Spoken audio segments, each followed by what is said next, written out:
Hey everyone, this is Elenbaas from Nightlight Astrology, and today I am joined by my friends and colleagues Alexandra and Whitney to discuss the astrology of May.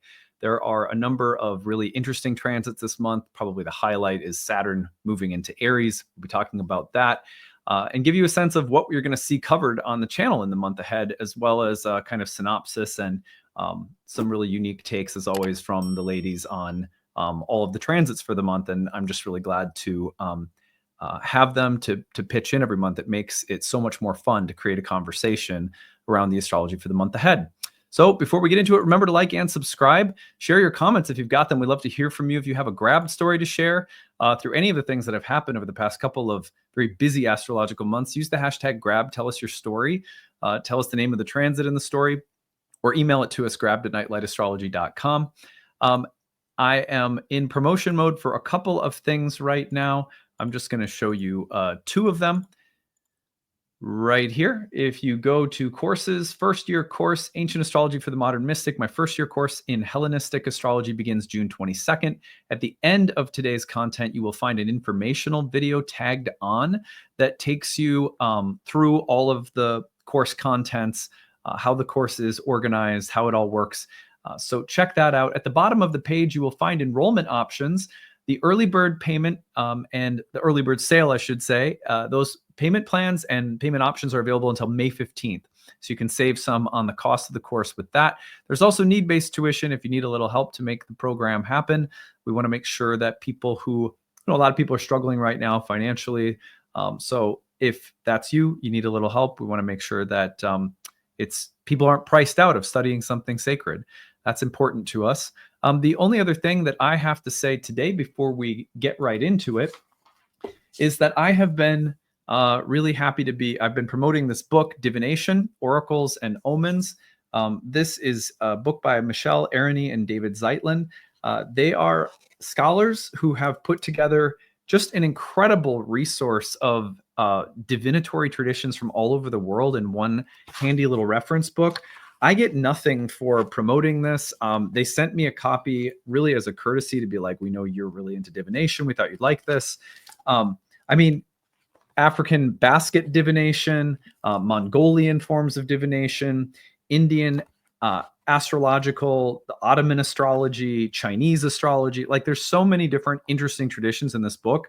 I'm so glad I have it as a desk reference, and I'm truly just wholeheartedly recommending that if you're into this kind of stuff, it's nice to have as a reference. So I hope you'll support people. I think it's important when people are doing academic work into divination that we support them. So anyway, check that out. I think you'll enjoy it. On that note, let us get into the astrology of May with Alexandra and Whitney. Hey, welcome back. Hello. Hello. Yes. And I also have to say a big thank you for covering for me while I was gone. It was really, really nice to be able to have a little vacation time, and you guys stepped in and just did such a nice job. So thank you. Yeah, thank you for having us, and I hope you had a nice restful vacation. Oh, shoot. I lost my audio. Of course. Everything is logically crazy today. Okay, wait, there we are. Now, I didn't hear anything you said after I mentioned thank you. I didn't hear what you said. So I said a bunch of mean things, but no. No, I said that I hope you had a good vacay. It's always fun to watch your travels on Instagram and like follow along with you guys. Looked fun. The sun is nice. It's like today in Minnesota, as you can see, there's sun coming into my room. I'm like, oh my God, it's nice. Thank you. We're so glad you got a good vacation, and we had fun without you, but we're happy you're back. Thank you. Well, so what happened today was the platform that I used had some kind of bug where it wasn't sending the authentication code to log in. So we got stuck, which means we're short on time with our childcare schedule over here today. So usually what we do to start, if you're new to the channel, is we tell some stories from the previous month.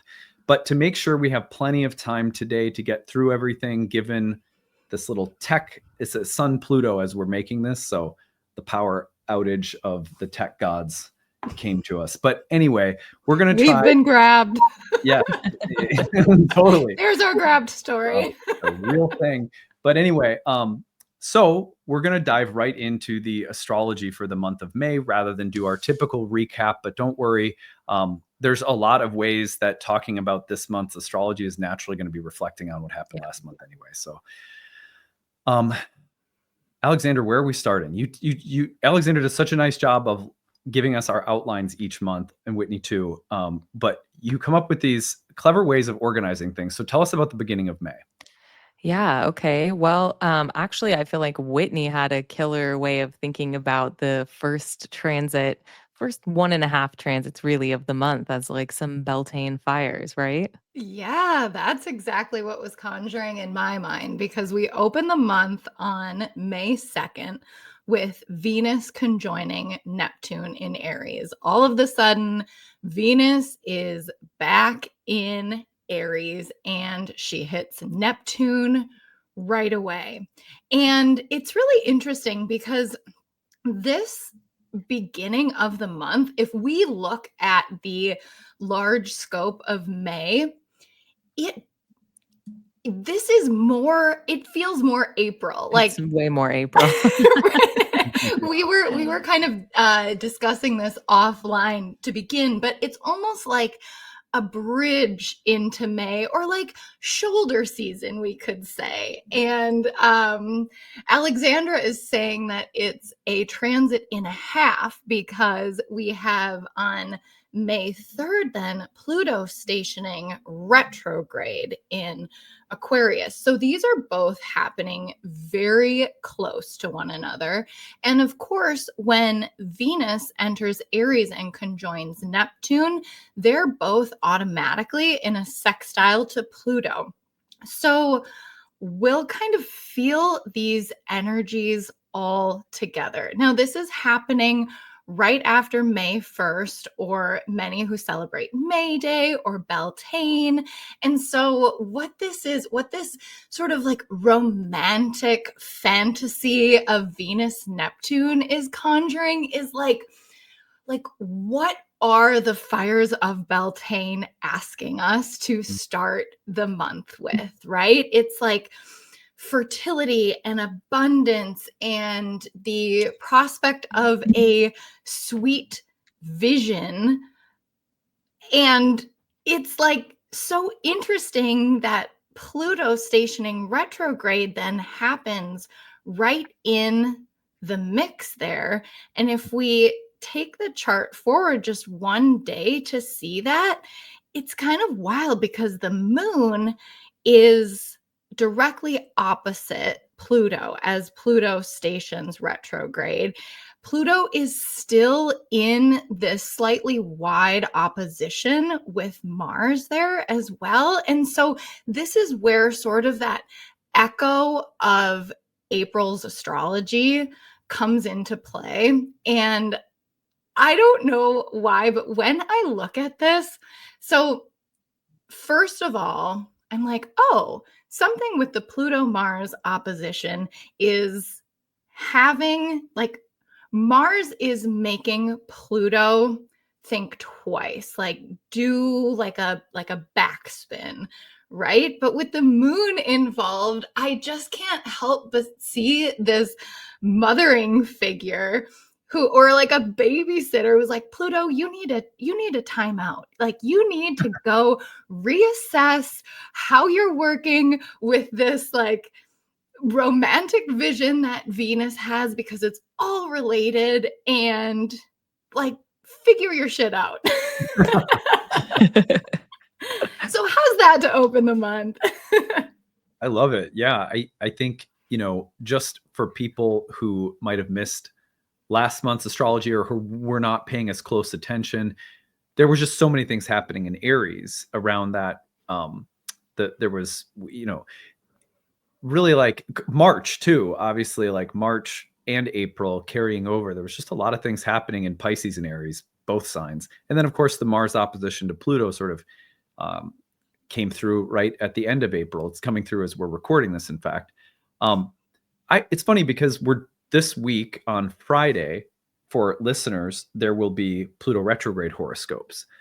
I don't usually do planet, outer planet retrograde horoscopes. That's like not a thing for me.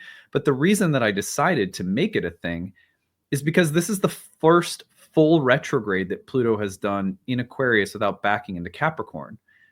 When you look back, it's also really interesting to note that Pluto's ingresses and retrogrades have revolved around Mars conjunctions and oppositions in almost every single case. And so the change of direction for Pluto, not just now, but historically since entering Aquarius, has happened quite closely to Mars contacts. So I thought, yeah, this is a big deal. You've got Venus hitting Neptune, and then Pluto turns retrograde, will not back into Capricorn, is sort of giving us a first full concentrated period of revision or reflection on what it's been doing in that place in our birth charts too. So yeah, and it's interesting to think about it being connected with Venus and Neptune. I guess the first thought I'll add, and then I want to hear what you guys think too, is just that the catalytic power of 0 degrees, 1 degrees of Aries is just tremendous. Saturn's going to enter later this month onto that 0 degree Aries marker. And to me, the amount of cardinality alongside coming right off from the engagement of Mars and Pluto is suggesting that, yeah, there's new things that we're implementing. I also like to think about this as, is there a wave of soothing or calming energy coming on the heels of the Mars-Pluto opposition? Like Venus, Neptune in a fire sign, kind of nicely configured to both Mars and Pluto.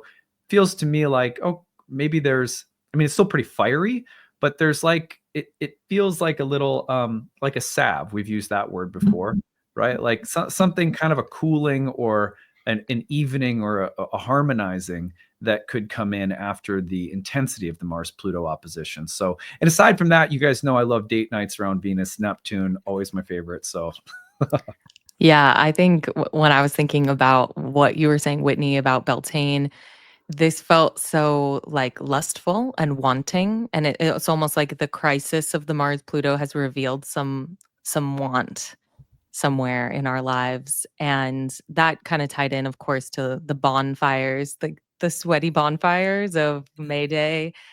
And I was specifically thinking of Walpurgis Night, which is like a German festival that is celebrated around this time, April 30th, May 1st. It's like that spring half point between the equinox and the solstice.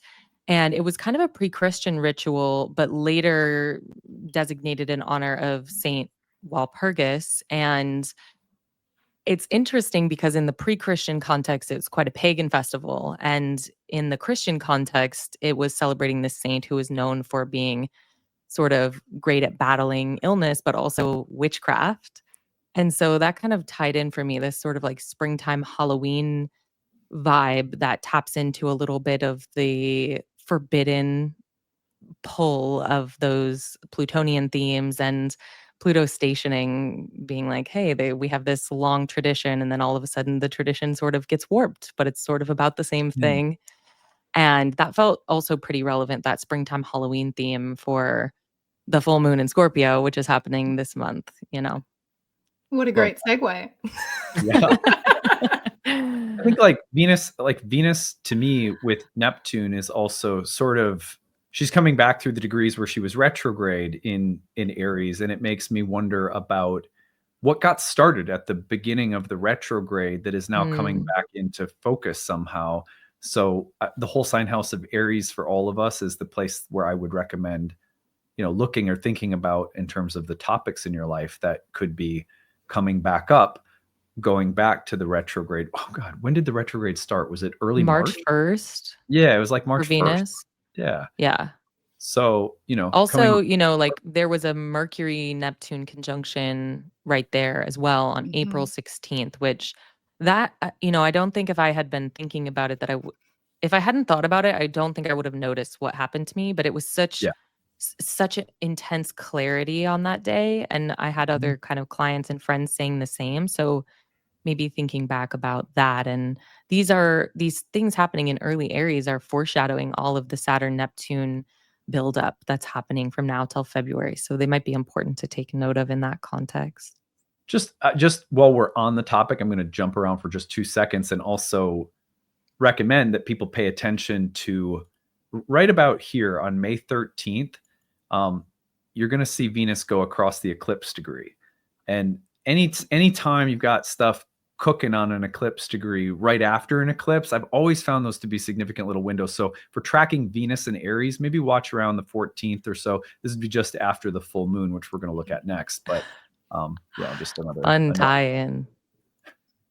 Let's see. Okay, so we'll go forward. Now it's interesting because in a way, the month from the 2nd until the 12th is kind of quiet. This is a little bit of a lull, relatively speaking. Then we hit a full moon in Scorpio, and I think for me, as someone who's Taurus rising, I always feel like these full moons in Scorpio that come during the springtime are so interesting because I really get to experience the dichotomy between Taurus and Scorpio. It's like a little, like you were just talking about Halloween. I feel like it's like Halloween revisiting me in the middle of spring. Yeah, this one particularly because, the moon and sun both have wider ranges of engagement. So, and even in whole sign aspect, this is still very much activating that Mars Pluto that's going on. The sun is also moving in to Uranus, and that conjunction there is sextiling Saturn at the, anaretic degree of Pisces.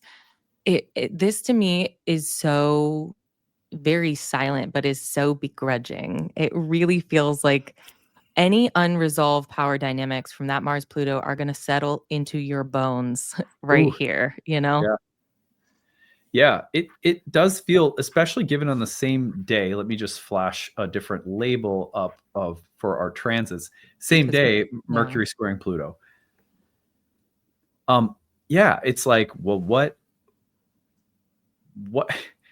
like Mercury in Taurus is usually pretty thoughtful and careful to harmonize with words. Like you see a lot of people who have wonderful singing voices, or they're talented musicians with something like Mercury in Taurus or a Mercury Venus signature. But this is, Mercury squaring Pluto and then a Scorpio full moon. So I get the feeling like there could be also some, like when you said the resentments or the grudges are down to the bones, wouldn't be shocked if we were seeing things, two layers of things. One thing that's being rationalized, or we're trying to harmonize something or make it appear very rational, but there's a lot of emotion or other motivations that are maybe less overt. That comes to my mind. Yeah, it feels like almost being surprised by the strength of your emotion, like sort of like, oh, I didn't realize that I still was carrying that. I feel like there's something. I hesitate to say resolved or like resolution, because it doesn't feel, that word has a sort of a constructive connotation, and it almost just feels like instead of a catharsis, it's you're carrying something differently now, and it's maybe a little deeper and grudgier. What do you think, Whitney? Yeah, I definitely am getting the volatility of this particular lunation. I feel like the Scorpio full moon is, along with this Mercury square Pluto, it's giving me something to the effect of how the ending informs a new beginning. And in astrology, we talk about cycles all the time. So that could be true in so many ways. But specifically, I'm thinking about it in this way. And I'm so glad you both brought up the tension of opposites, this total juxtaposition that's happening while the sun is in Taurus and it's spring and the sun is shining and it's new growth, right? But at the same time, we're getting this full moon with this intense, deep, dark energy, right? And Scorpio is a water sign, so it is so deeply emotional and intuitive and even psychic in this place. And so something that's happened to me in April and maybe March, basically off the eclipse season, actually, as soon as Neptune entered Aries, I've been digging into the decans. The ninth, or Aries is my ninth house. And so we're not surprised that I am digging into new learning there, right? Especially around a topic like astrology. But it's really interesting when we look at this decan in the tarot. This is Venus's decan. It's also Jupiter's bound that this is happening in Scorpio. And isn't it interesting that it's actually happening in a fairly benefic area, but it's when like too much good goes bad. You know what I mean? Like there's almost a sense of like debauchery here, I might say. And I'm specifically thinking about, if we're talking about the tarot and Scorpio representing the death card, there's like this sense that in order to bring new life, we first have to, a little bit has to die, right? It's like further I'm trying to articulate my thoughts here because I have like a mycelium exploding in my mind. And I think that that's a really good like representation of what we're talking about because of the depth of Scorpio and the interconnectedness of everything, that everything is working deep under the earth while it looks like, oh, fungus is gross. It looks like it's dying, right? But it's actually eating away at things in order to spur new life. And so I guess that's my little like fired up moment. I think this is the Sun Pluto coming through right now during our recording, but it's like this whole like death spurs new life and the underworkings of the things we've got under the surface. Whew, I'm hot after that. That's good. That was good. I gotta just add in two little thoughts about the Uranus conjunction / opposition with the full moon. There, it's a little broadly opposed, but not too much. And Sun is going into a conjunction, which we'll talk about next. But I think that when you get a full moon in Scorpio with the contact to Uranus, which we've had these before, there's a feeling of the status quo being shaken up. But the Taurus side of things, there may be like I think of, this is a really simple and kind of mundane example, but I think of the shakeup that happens when you decide you're going to repurpose a room in your house. Mhm. And suddenly that room falls into chaos and disorder and you don't like to be in it, or it feels messy, or, and there's this gestational period where, well, eventually it becomes something nice and Taurian, but there's a kind of creative chaos at play. And maybe even a period of not really, like we were redoing a room in the basement. We made it into a music room. I hated being in there while there was like the floor was pulled up, and like just that kind of chaos of the creative process comes to my mind. So maybe that's appropriate for this. But we do have this. I like this title, a mid-month power surge. This comes right off from the full moon in Scorpio. And it really, I think it's probably encapsulated by these two transits. But Alexandra, you may have had more in mind. The Sun conjoins Uranus, which we were just talking about, on the 17th. On the same day, Mercury will square Mars. And remember that at the full moon, we had Mercury square to Pluto. So effectively bringing together the Mars-Pluto opposition again through its transit. What comes to your mind with respect to these two transits happening on the 17th, Whitney?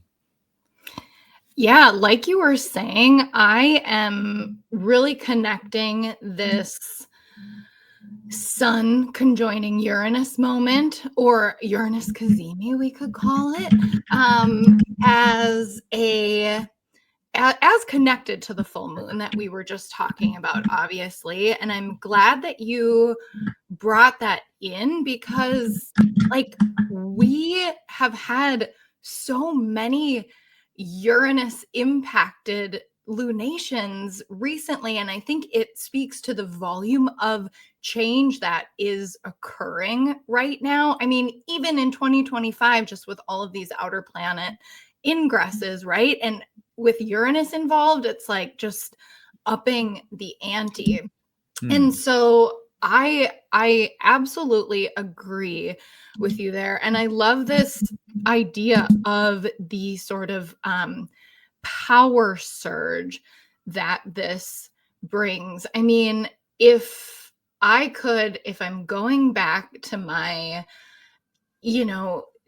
death spurring new life, then this moment, this sort of Kazemi moment, and then what's happening with Mercury squaring Mars, it's like the phoenix rising from the ashes, right? This is that sort of like change and rebirth moment. That theme, I think, is really, really present throughout a lot of this astrology of May. It's very, very transformational. And this like Mercury Mars is just part of that. Like, I feel like what Mercury is doing here is dissecting and translating the energy that's happening so we can put it into action. And it actually reminds me of what we have gone through in April with the T-square between Sun, Mars, and Pluto, right? So if that was kind of like the visionary transformation, then this is how we're figuring out the details. So I'm really seeing that all connected. Nice. What about you, Alexandra? I'm kind of thinking about, Adam, in your excellent masterclass lecture about temperament, you talk about the archetypal storylines of different slices of the zodiac. And I was thinking a lot about one of those Taurian slices of life, which is the struggle between man and beast in a Taurus environment. And thinking about Venus hitting that Neptune, then coming in through the degrees of that eclipse in Aries, which is in aversion to everything that's happening here in Taurus. And Venus is in a trine to that Mars and Leo that perfects on the 22nd. I just wonder about feeling fast but thinking slow, and the quickness of the beast rising to the surface in ways that we can't see because of the aversion there, and that sort of slowness of Mercury putting pressure on that action and feeling and desire that's moving a lot faster. I think in a constructive way might refer to this like shift in purpose. And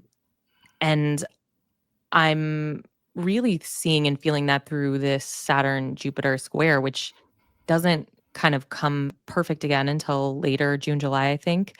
But it is within, the degree range of a square at this point still. And so I think it's reactivating, to Whitney's point, some of the previous things that we've gone through, particularly in 2024, the stuckness of that mutable grand cross that we lived through for several months, but generally just a shift in purpose and like these feelings that are maybe moving slower than your conscious desires are moving. I love that. Yeah, I mean, it's interesting that if we go forward just a touch, at the same time, Venus is basically trine to Mars, about a degree off. Won't trine until the 22nd, but from the 17th through the 24th, about a week, we'll have the Sun conjoined Uranus, Mercury square Mars, Venus will trine Mars, and then we're going to have Mercury conjoin Uranus, catch up to where the Sun was, and conjoin Uranus as well. That period of time is, super Uranian. We've got two of the transits are from Uranus, and then we have a couple of them from Mercury. So the Mercury-Uranus dynamic, Mercury-Mars, Sun-Uranus, like all of that feels pretty sparky, where I think the impetus to revolutionize things, where to me that means like creative breakthroughs, breaking through stagnant or stuck energy, the feeling that this is new, this is different, or that kind of unexpected Uranian quality where you go, I didn't see that coming. But the thing that I love about it is that, for example, the Mercury-Mars square taking place on the 17th, right there, Mercury's square to Mars is in the superior position. So you have Mercury in a Venus-ruled sign overcoming Mars, while Venus herself, the ruler of Mercury, is in a superior trine with reception to Mars. This does not feel to me like I mean, it's always possible you see the dark side of Mars and Leo, but I really do feel like Mercury and Venus are pressing a lot of smoother, harmonizing energy onto Mars. It's like, I'm always reminded of this thing that was pretty common for my grandpa, which is that if there were boys in the room, like myself, cousins, whatever, there was a particular demeanor that he had because he was just kind of he was a bit of a curmudgeon. He was a war veteran. He used to be an alcoholic, all this kind of stuff, and he was kind of traditional, I guess. If girls like my sister was in the room, he was suddenly the sweetest person you ever met. He had Mars in Leo, right? So when I think about Mars in Leo in this condition, I think about, the gallantry or the softness of Mars in Leo when it is swooned by my sister in the room, versus me or whatever. It's a silly example, but I just feel like there's a kind of breakthrough that's happening. And I really get the feeling that there's a harmonizing quality at the time of this breakthrough that's going to allow for it to be softer and more constructive. Totally. That story is man versus beast, the shadow like temperament thing. But I wanted to say that on July 4th, Venus will conjoin Uranus at 29 Taurus. So I feel like this stuff happening with Uranus here, activating, building up into something really kind and sweet, I think, frankly, later in the summer. Yeah, I love that. So let's just review really quick our mid-month power surge. It's really May 17th, Sun conjoins Uranus, like that revolutionary impulse. Mercury squares Mars, but this little softer Mercury with a Venus that's also trining Mars, both in superior position. So there'll probably be a little bit lighter version of a Mercury-Mars square, which can be like a little bit more cutting or executive mentally, verbally, etc. Venus trine Mars to me is nice insofar as you have a smooth flowing connection between, the sort of quintessential yin and yang. And then Mercury conjoins Uranus on the 24th, all of which have this mark of revolution and creative breakthrough behind them. And like we said, hopefully with a little softer delivery. But, expect certainly this period to be very Uranian. Then we get to probably the biggest transit of the month. We buried the lead. So let's go to that, which is Saturn entering Aries on the 24th. I thought, Alexander, you said it really well when we were off air. You said that this is something that people are going to find no shortage of content being created about this topic in the month of May. So we don't need to try to cover every angle that exists for Saturn and Aries. You'll certainly find a lot of content, probably from all three of us on our respective channels and creative spaces. So, but I'd love to hear from you guys. What do you think? What comes to mind immediately about Saturn into Aries? The Piscean waters are free. Just get me the hell out of Pisces. No. Yeah. Yes, exactly. Yes, we will be happy about that. But, this immediate conjunction or near conjunction that happens with Neptune is so interesting. And Saturn will sort of dance here with Neptune until they both retrograde back into Aries this fall. So, we're free, but not for long in Pisces, I mean. And it's kind of giving us this preview of, I think we've talked about on this channel in the past with all of these outer planetary shifts, this sort of idea of a whole new world or a westward vision type of a thing. And so this is giving us this preview. And we commented on this under the Venus Neptune conjunction, but at 0 degrees Aries, it's so inceptional, and Saturn is a planet of limits, right? So if I could sum this up in like one little keyword, it might feel like imposing limits on our new beginnings, right? And but there's so much more nuance to it, and we could spend a whole hour here talking about all of the history of this. In fact, I know, Adam, you have a great webinar that specifically speaks to Saturn and Neptune in Aries, which would be a great deep dive for folks. I know Alexandra and I have some content planned around this as well. So there's a wealth of information, but that sort of imposition of limits around our new beginnings is really, really prevalent here. And like inflammatory. Neptune is there, right? It's like, I don't know. Tell me what you guys think. I'll let you go first, Alexandra. Okay, yeah. I am indeed planning a lecture on Saturn into Aries with a friend that we're going to be doing a webinar, and Whitney and I are doing some content. So I have been revisiting this seminal text. Maybe you've heard of it.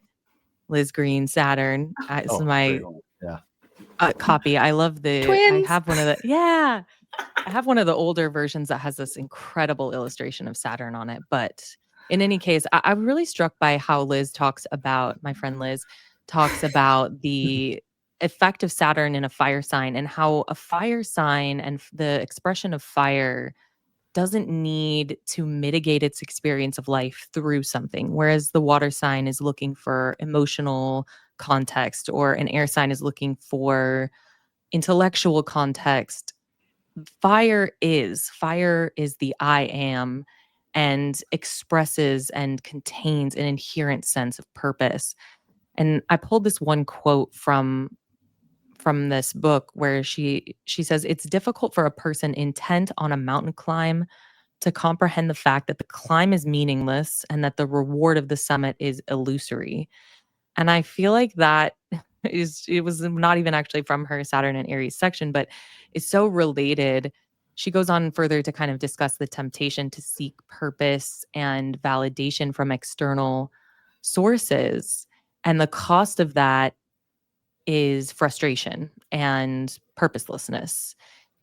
And I'm just so thinking about that, because Saturn in its fall in Aries, I think, can at its worst be deeply isolated and cemented, shut and stuck in that isolation, feeling outside, feeling like an outsider. I think in some of the most constructive ways, it can be kind of like a maverick. But I'm just thinking about Saturn as occupying this position of friction in relationship to the status quo, and what the nature of fall means versus, detriment, or the more positive versions of that dignity, and how fall is circumstantial and it's not as consistent. It's not bad every day or difficult every day. It's sort of peaks and valleys in the lunar way, which is something, Adam, I know you talk a lot about. So I'd love to hear what you have to say. Love that. Yeah, that was so nice. I love what both of you said. It was so well put. And imposing limitations in new beginnings. That's actually subtler and more nuanced and sophisticated an idea than it may appear when you just hear it come out of Whitney's mouth. I loved that, because you got Neptune so visionary entering Aries, like, let's go. Saturn comes in and says, shoot. You're gonna start with, it's almost like you're starting and you don't have all the supplies you need to hit the Oregon Trail. So that to me doesn't mean never, but it may mean that some recent enthusiasms are being temporarily given some kind of reality check, or I loved that. And Alexandra, I loved what you were saying about the isolation, the potential to seek external validation. I'm reminded of the fact that Liz Green, in that section I always reference on the Astrology of Fate, in the Myths of the Zodiac, she talks about how when we seek the approval of an external authority figure with Saturn in Aries, and this is me projecting this part of her section onto Saturn in Aries, we will end up often becoming exactly like the figure who should have been granting us dignity without needing us to prove anything. It's like, the ultimate parental gift is to say, I love you because you exist. Just, it's unconditional love in that sense, right? It's not what you do or but and I guess, parents can only approximate some kind of archetypal ideal like unconditional love, but when we go looking for some form of approval or validation externally, we also run the risk of becoming like the very thing that we felt was withholding, or that was above us somehow, which we might resent. It's like, like a lot of athletes are like, no one said I could do it, so then I went and did it. Yeah, well, then you became a jerk. That was the next part of the story. Like, you get what I'm saying. And I'm not like think about Michael Jordan. Like, I love Michael Jordan as an athlete, as a competitor, but it is like well documented that he is also not a very pleasant person. Now, I don't know if that's true or not. I'm not judging the person or whatever, but it wouldn't surprise me at all, given that his archetypal journey has been very Aries-like. It's been very Mars-like. I'm going to beat everyone who told me I couldn't from the time I failed to make the team in 9th grade or whatever, 10th grade. And then I'm going to beat everyone. But then along the way, people said, you proved a lot, you earned a lot, you learned a lot of respect. You also were someone that was really hard to get along with, right? You kind of became the rejecting figure of the coach that cut you or whatever. So I think that's the thing we have to be careful of with Saturn in Aries, is not coming to, like Alexandra said, not seeking some form of external validation or even authority or power, but just trying to relocate it in a more basic sense of selfhood. Like, I exist. That's powerful, and I have this creative power that comes channeling through me every single day. It's not mine, but it's powerful and it's beautiful. And if I can tap into that and I don't have to go and prove my power or whatever, I'm going to be happier. I think Saturn, I can think for one example, when Saturn was in Aries, I was in high school. That was the last time. And I had just moved to the suburbs here in Twin Cities from a really small town in more northern Minnesota. In that small town, I was well established. I had my groups of friends. I was well known. I was sort of semi-popular, whatever. And then I moved to a big suburban school, one of the biggest in the state. I was nobody. Nobody knew me. And worse, I started getting bullied. So I remember Saturn moves into Aries. I move into the basement in my house. And then I left high school because they have this thing in Minnesota where you can go to college early. So I went to college early, left high school, and was a total loner, living in my basement, avoiding bullies, and going to a community college and getting dual credits, and completely isolated. And that was a really dark, heavy time. Also, during that time, I started studying philosophy, existentialism, mystics, all this different kind of stuff started coming in. Of course, what was I doing? Smoking pot in my basement, but you know what I mean? Like the point is just to really validate Alexandra's perspective. That period of time, as isolated as it was, and as much of a loner and as hurt and broken as I felt in some ways socially, was also the beginning of where my entire life journey began. It was such a pioneering space, as much as it was a kind of hard one, Gosh, that's like you're just speaking into my bones on this one, because my Aries 4th house experience this spring has been stirring up all kinds of like difficult interpersonal family relationships.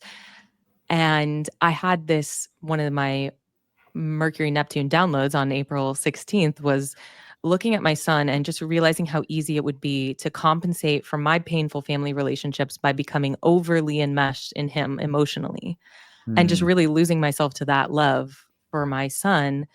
And I realized in that moment, like, how easy that would be, but how that's not cycle breaking, that's cycle perpetuating. Right. And to truly break that cycle and to truly take that mantle, what is the strongest thing I could do for him is to remember my individuation, and like ground myself right back in me. And so a lot of this Aries stuff feels very tied into that new chapter of, me as a mother with a kid who is way more sentient now and tracking all of my actions and all of the things that I'm doing. So it deeply resonated for me, Adam. For sure. Well, it's interesting. We're going to get a little turbocharge on that day. The sun is also trying to Pluto as an aside, right? Like, just one thing that I feel like just a sneaky little thing to think about is that this is where Uranus is heading into Gemini, into a trine with Pluto. I feel like as much as we have this kind of whole Saturn and Aries dimension to this, that Saturn-Neptune contact is going to be happening in very close proximity to Uranus's trine to Pluto. I don't know. Yeah. I haven't thought enough about the juxtaposition between those two things to say anything profound yet, but we will be exploring that in the next 2 months because Uranus is about to enter Gemini. So that's just something to think about as well, is that even though this trine can just add a little fuel to the fire of Saturn entering Aries in its fall, it also might be starting to get our mental antennas up for new ideas or different forms of communication or thought that are sparking changes. Exactly. And this is so close to where our Gemini new moon is as well, which is just happening 2 days later on the 26th. And I'm also really seeing all of this as related. We're going to be feeling the energies together. And I am so fascinated at what happens, like you mentioned, Adam, when Uranus moves into this place and all of those planets are configured. We're talking Pluto, Saturn, Neptune, Uranus in these mutual little sextiles and, trine to one another. And it's again, this new vision of the future. But if we're talking specifically about the sun trining Pluto in relation to this Gemini new moon at the same time, it really is, I go back to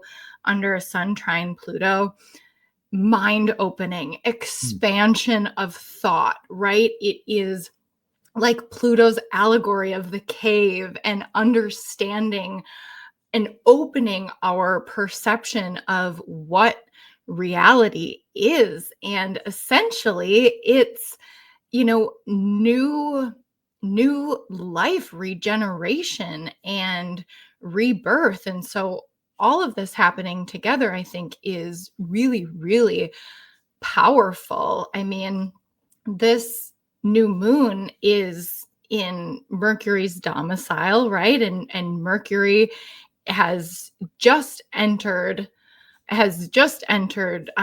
Gemini. And so Mercury is at home during this new moon, which feels so good.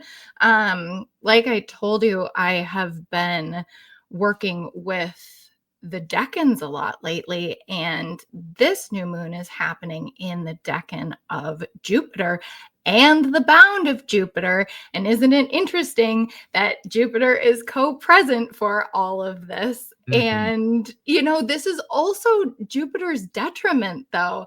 I have a feeling, as our resident Gemini, Alexandra, can tell us a lot about what Jupiter in Gemini feels like right now. But this is really bringing up this newness of thought and true understanding of duality. And Mercury itself is adaptable and intelligent and communicative and even of two ways. It's really beautiful. And I'm excited for this particular illumination. I think out of the two, between Scorpio and Gemini, I'll take this Gemini. Thank you. Yeah, it's reminding me a little bit of all the good juicy Gemini stuff that was happening last June, which Adam, you have Mars in Gemini, so I know you can relate to that. But it was just so fun for Geminis last June. And I was thinking about this one. I'm like, we've kept astrology goth all winter. Okay. We've had deep existential truth and these bone deep grudges, and we've had all these hauntings. Like, now it's time for the Fool and the Magician to play patty cake together and have some fun and some childlike wonder. I'm hoping that's what I'm hoping for. Yeah. I think with that trine to Pluto and the sextile to Saturn, maybe some insights that really stick or resonate deeply, but I'm hoping there's like some play involved. Yeah. I love that Mercury is protected from the combustion as soon as it enters Gemini. That, for people who may not know what that means, when a planet comes close to the sun, typically it's said to be combust because it's invisible. It's like its power weakens a little, or its voice gets a little softer, or it goes behind the scenes a little bit more.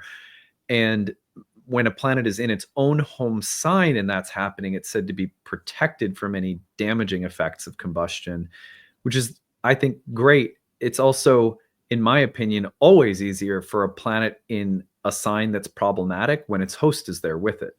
So, like, I may not be the techiest person, but if I'm in a tech store and I'm talking with a really great rep who can really educate me and kind of compensate for my lack of knowledge about technology, I feel great in tech store. But if I'm there by myself without that person, I don't feel as comfortable knowing what I'm doing or what I'm looking at, or, as soon as you get me a good sales associate at Tech World, I'm fine. I feel like it's something like that going on with this lunation, where we start off with a protected Mercury. It's going to go through Cazimi, by the way, on the 29th. This is the kind of last transit of the month. It's trining Pluto. Again, kind of previewing that Uranus-Pluto dynamic. The new moon is trine to Pluto, basically. It's co-present with a benefic, and the host is there with it.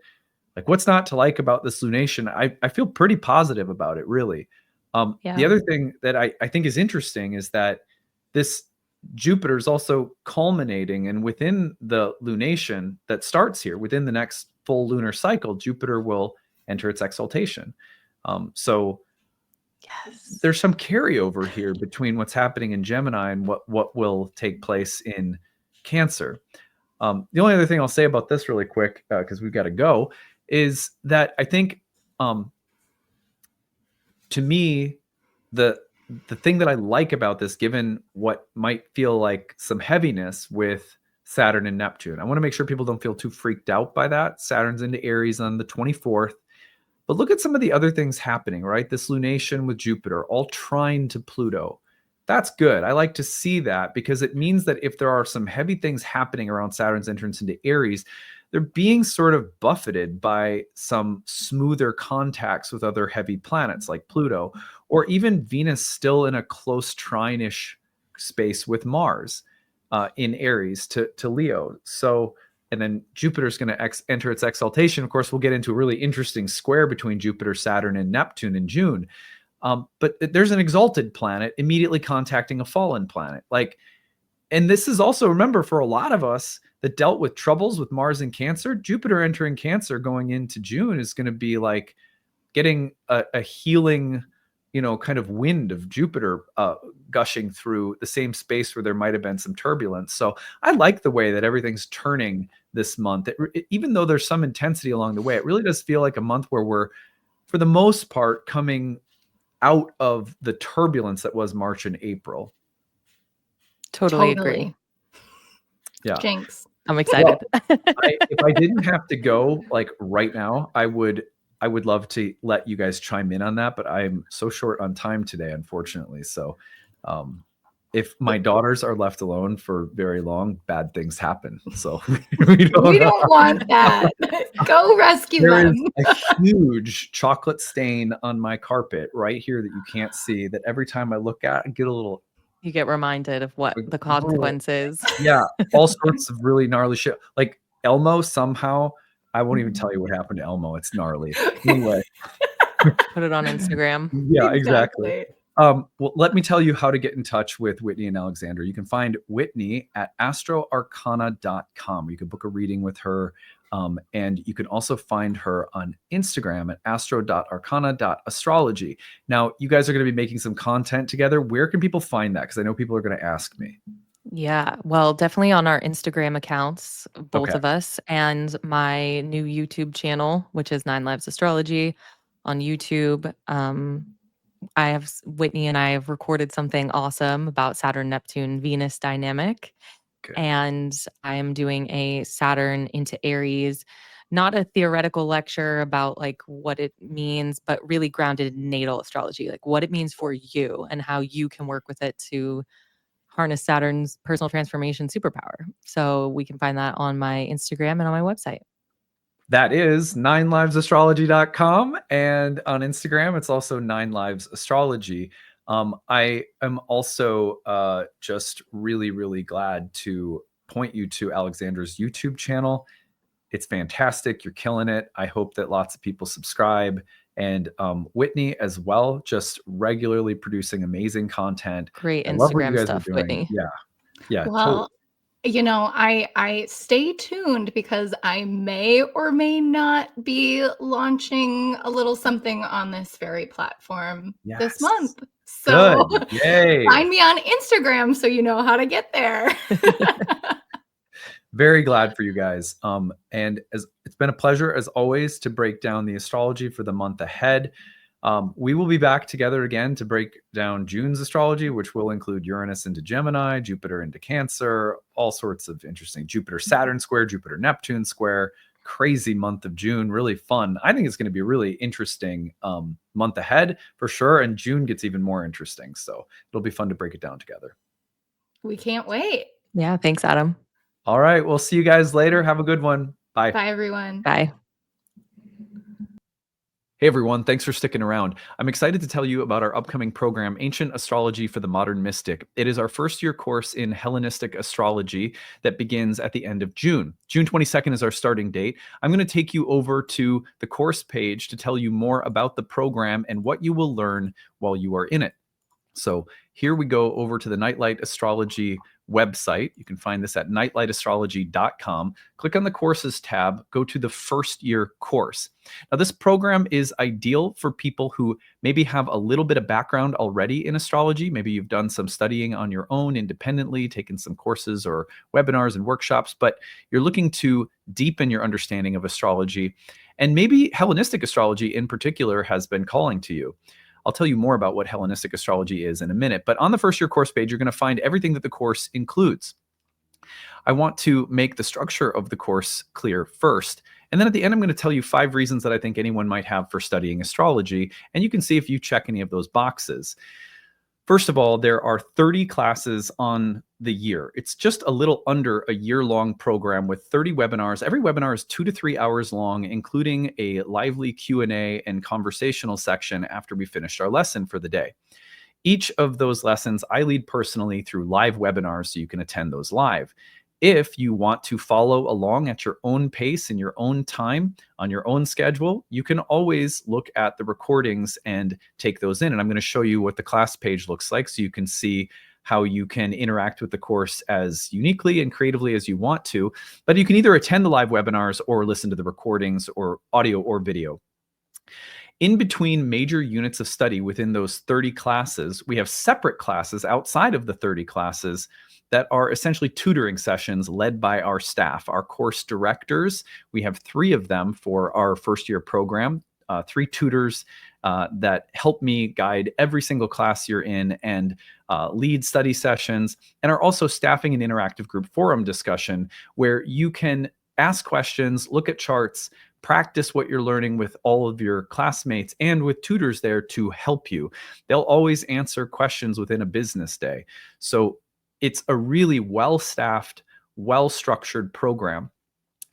In between those major units of study and the breakout sessions, we also have guest speakers that come in throughout the year that you get free access to.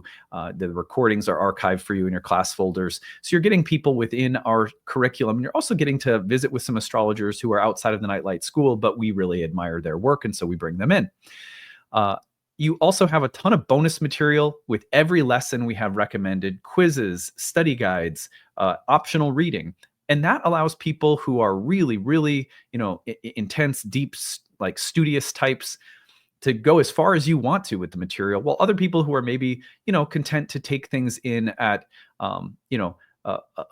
just kind of taking in the classes, that's there for you too. So you can kind of go as deeply as you want to. The class, if as the year goes on, goes through major units of study in ancient Hellenistic astrology. So if you're not familiar with ancient Hellenistic astrology, this is the earliest form of horoscopic astrology. This is where the astrology that you've probably learned today comes from originally. And that makes some of its features unique. Like, for example, ancient astrologers utilized whole sign houses. We study why they used whole sign houses, how they used them, and we study the why behind really everything: houses, signs, planets, aspects, dignities, essential and accidental dignities, delineation approaches. How do you read and predict within a natal chart? All of those theoretical areas of astrology, we not only learn how to do, but we learn the why behind it.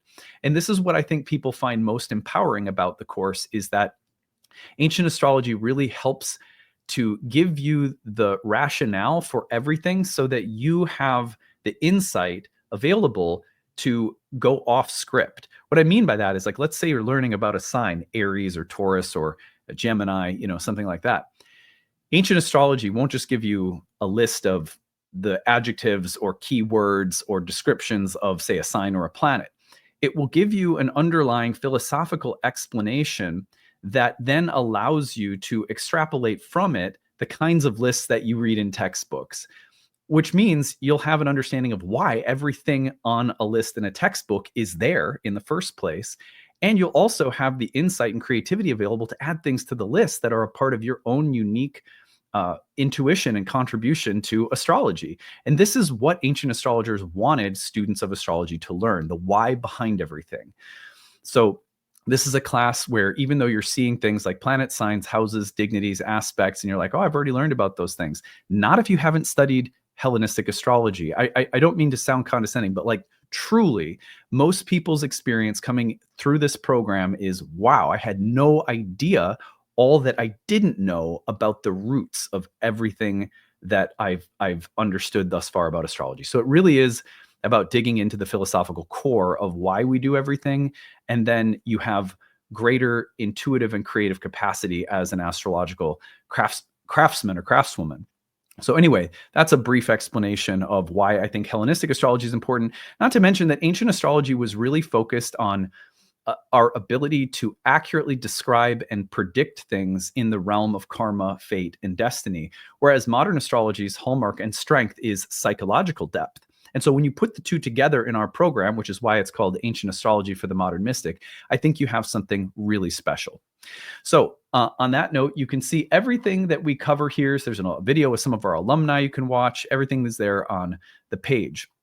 Now, there are 5 reasons that I want to touch on briefly before I tell you about your payment options and need-based tuition. These are 5 reasons to study astrology that if you mark any of these boxes, especially if you mark several of them, then I think it's a good indication that you might be ideal for this program, might be an ideal fit. So the first one is, if you find that astrology has become a part of your daily, weekly, monthly, yearly spiritual practice, it is a part of how you lead an inner life, then there is nothing more empowering than deepening your connection to that language, because that puts you more in the driver's seat. It's always good to have astrologers that you rely on, teachers that you listen to, get a little objective perspective, especially when you're looking at your own chart through a reading. But there's really nothing more empowering than learning to speak the language at a deeper level for yourself. And if that calls to you, if you want to understand things and be able to speak more confidently and clearly about this sacred language that you love, and this is a great reason to take a structured program. Number 2 is that you feel called to read charts for people. And look, not everyone who takes our programs is on a professional track, but we have 4 years worth of professional training programs at Nightlight that will prepare you to read professionally for others if that's the path that you're on. Maybe you don't even know if you're on that path. That's fine too. Many people take our programs just for the sake of their own personal enrichment, and again, to be kind of more in the driver's seat with respect to your astrological journey. You have more of an understanding. You can be more confident in reading symbols and experiencing transits with your own understanding that you've cultivated. But sometimes people want to read for other people. This will definitely set you up to do that. We have a certification track where you can take exams at the end of every year. They're optional. You don't have to if you're not on that level of interest. Number 3, you have done a lot of self-study. You've heard things from here and there, but you're looking to bring it all together. It is overwhelming to study astrology on your own. So if you want organization, structure, and coherence, what you're getting in this program is going on 15 years of training astrologers, 15 years of developing curriculum that has in mind the overwhelm that many people experience. And this program is structured year 1, year 2, year 3, however far you want to go with our curriculum, to give you an organized, structured, coherent way of understanding the history and language of astrology from both ancient times to modern times in all of the vastness that the field includes. And also, as we go, we want to give you the confidence that you are a part now of an astrological lineage. Astrology has always been practitioner-based. Coming through Nightlight, you are going to have the opportunity to feel aligned with a lineage. If you like my work, if you feel aligned with the way I speak the language, then this might be a good reason to come study with us. Now, if you're seeking the why behind things, if you're like, yeah, that's interesting, I get it, I understand, but why? Why signs? What's the difference between a sign and a house? Why do they ever come up with a sign and a house? What's the distinction philosophically? Why does Mars represent this? Why does Mars in this sign represent that? If you are someone who feels empowered by understanding the why behind things, you are going to love this program, because that's how I am as a teacher. That's how I am as a person. And that's what this program is really all about. Number 5, you are looking for astrological community. Look, I think Nightlight is unique in terms of the kind of warmth, acceptance, safety, and inclusiveness that our community includes intellectually, spiritually. We are really pride ourselves on being a peaceful kind of family. I'm a Cancer, right? So it's kind of a family-oriented environment. So anyway, I will end it there. If you check any of those boxes, you may want to consider studying with us. Now, I'm going to take you over to 2 things. I want to show you the dashboard. So here is the Thinkific page. You're going to join this. And on your dashboard, you're going to find any courses that you've enrolled in at Nightlight. And there are many, so you may end up in being involved in multiple courses. And you'll find that they're all there on your dashboard. Click on one of them and it will take you in. You're going to find that on the left-hand side, there's orientation instructions, course information, class links, and calendar, all the technical stuff you need to know when you join the course. And then you're going to find that when you go through the lessons, that the lesson includes the video, the audio, the slides, the transcripts, the Q&A box text if you couldn't make it live and see what people were talking about, flashcards, homework, a bonus PDF with all sorts of additional recommended reading, bonus videos, additional video links for bonus material. So every single time that you want to visit something within the course, everything is nicely organized. So you can see here, I'm going to pause this before it starts going, but you can embed the video right there. It's embedded and you can watch it.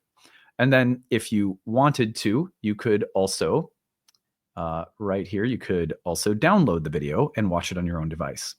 And that's same for the audio as well. And then as you go, you'll see all of the lessons are laid out. The study sessions are also recorded if you can't make those live. So everything is nicely arranged on the website for you. And that makes it a course that if you wanted to take 3 years to accomplish, you could take 3 years to accomplish. If you want to take it for the sake of getting certified, you have the full year plus an additional year to take the exam. So, 2 years total that we give people if you're on a professional track. But most people complete the program in a year. And a lot of people, over 50% of our students go on to our year 2 and then our year 3 and horary programs as well. Now, final thing I'm going to show you is right here. You're going to find here is the enrollment options at the bottom of the first year course page. Again, this is at nightlightastrology.com, and you're going to click on the first year course, go to the bottom. The early bird payment saves you several $100s off the cost of the course. That's available till May 15th. Early bird installment plan saves you on the installment plan, regular cost of the course. That's also only available until May 15th. And then need-based tuition. All of our programs include a need-based option where we give you a sliding scale and we say, you pick your monthly tuition number within this sliding scale, which is greatly reduced off the normal tuition price. That is for people who are on a fixed or limited income, receiving disabilities, single mom, whatever the case might be. We want to make sure that nobody's priced out of studying astrology. So you don't have to feel any shame. If that is you, if you need help, If you want to take this, but you need to make it work within a tight budget, we get it. Times are tough right now. We don't think people should be priced out of studying a sacred subject like astrology. So we've been offering need-based pricing for 15 years. Nightlight is a donation-based school. It started that way. We have a sliding scale, so it's kind of like donation. You get to choose your rate anyhow. So if that's something that will help you, please use it. Thank you for listening to this. I hope it gave you a really deep and comprehensive introduction to what the course is all about and why you might find it exciting to come study with us starting at the end of June. So any questions you have about the program as you're visiting the course, email us, info@nightlightastrology.com. We'll be glad to talk about anything that you have questions about. We are here and we have a wonderful staff of people at Nightlight who will be a part of your learning experience and are all glad to help you. All right, that's it. We'll see you again later. Bye.